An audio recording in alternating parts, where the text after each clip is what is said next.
Hello everyone, welcome back. Today I'm going to be talking about some swordsmanship, and specifically I'm going to be talking about SCA sword alignment. Okay.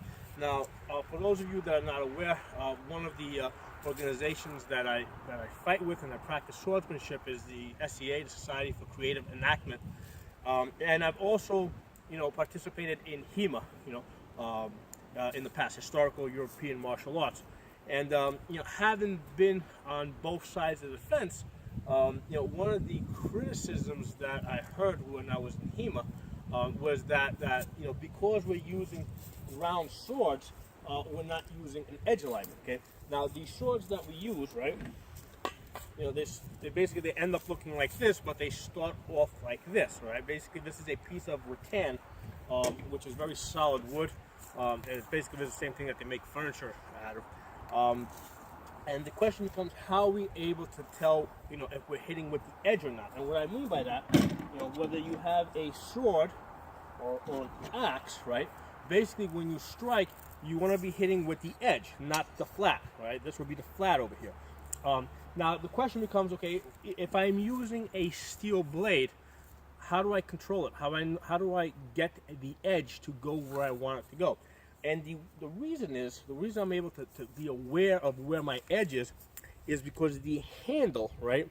If you look at the handle, which is basically a continuation of the blade, is flat, right? You can see it's wider here and it's thinner here, okay? And because of that, I'm able to basically, without even looking, okay, I'm able to know where my edge is, okay? Right? And the same would be true if I was using an axe, okay?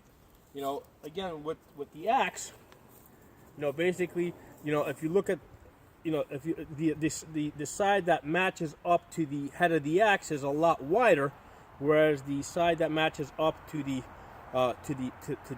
edge is thinner. So because of that, I'm able to control control that edge and get that edge to go where I want it to go, and I'm aware of it. I don't even have to look at it.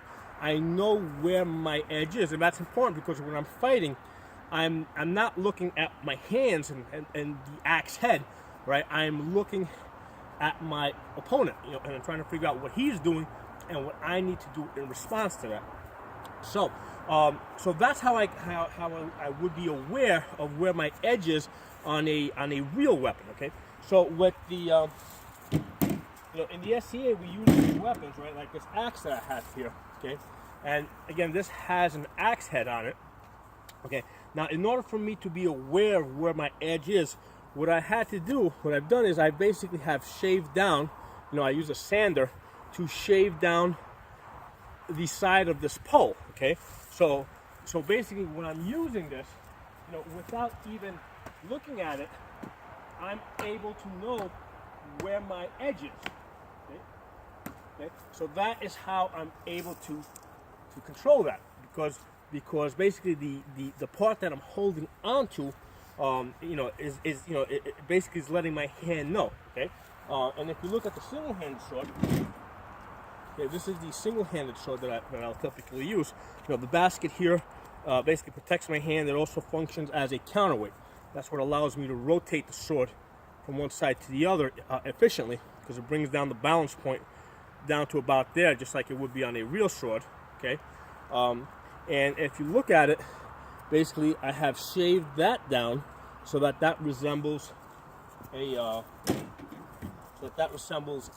what a sword would be like. This is an old one that I've retired, right? This one's all beat up, but you can look at the handle that I've shaved down, and basically that allows me to know where my edge is.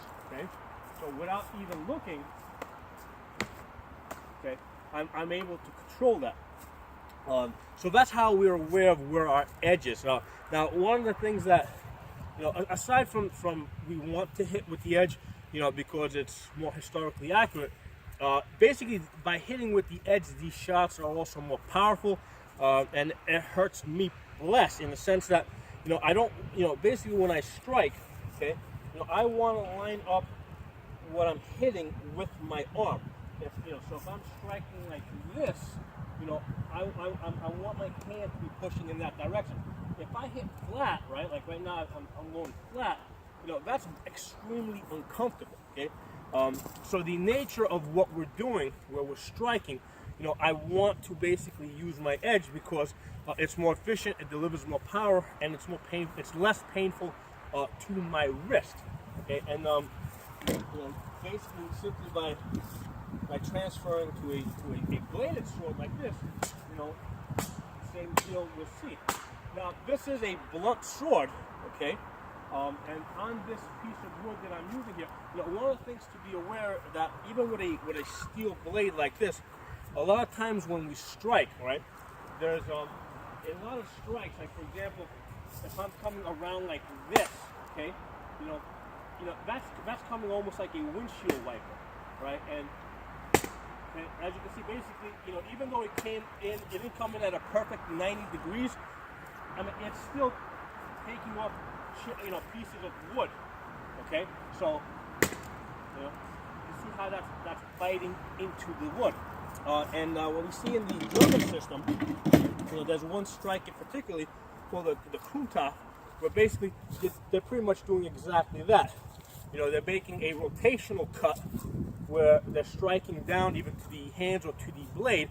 And again, it's not a perfect 90-degree hit.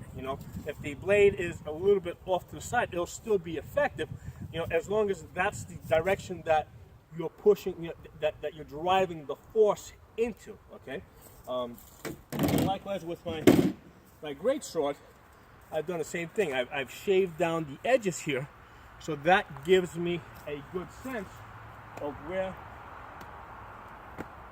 my edge is. Okay, so that's how we tell where our edge is when we in the SCA. It's kind of necessary. I mean, even if we didn't want to do it, we kind of have to do it, because when the rattan starts out, a lot of times it's basically 1.25 inches to 1.5 inches thick, and basically that's too thick for me to really grip comfortably in my hand. So I need to make this. Remember, I'm also wearing a glove, so I need to make this a little bit thinner so I can grip it, and so that this will stay in my hand. And if you look at this sword, the way I've shaved it down, now that allows it to stay in my hand, and I can manipulate this a lot more easy. I'm actually using the push-pull of my hand by closing my hand. I'm actually, that adds to the force. Because if I were using a two-handed weapon like this, what I'm doing is I'm doing a push-pull to help me generate power, and I can also do that with a step. Okay, so I'm doing a push-pull and also stepping into the blow. Not always, but that's one of the things I can do. Well, the same thing happens, with the one-handed sword. I'm using that, by closing the back part of my hand, I'm creating a little extra pop, and then basically if I combine that with a hip motion or with a step, all that power kind of adds up. So basically I just wanted to share that information with you guys, because like I said, there has been much discussion over the last 15 years since I've been doing this, with whether or not we're making proper use of our edge alignment when we strike, and the answer is yes. In almost all cases we are, because basically that's the way, when you shave down the sword so that it fits in your hand properly. Okay, that's pretty much the way you want to hit. That is the most efficient way to hit. It is the way that you will generate the most power, and it is the least painful way to hit. Post some comments if you have them. Give the video a thumbs up if you like it. Talk to you guys next time.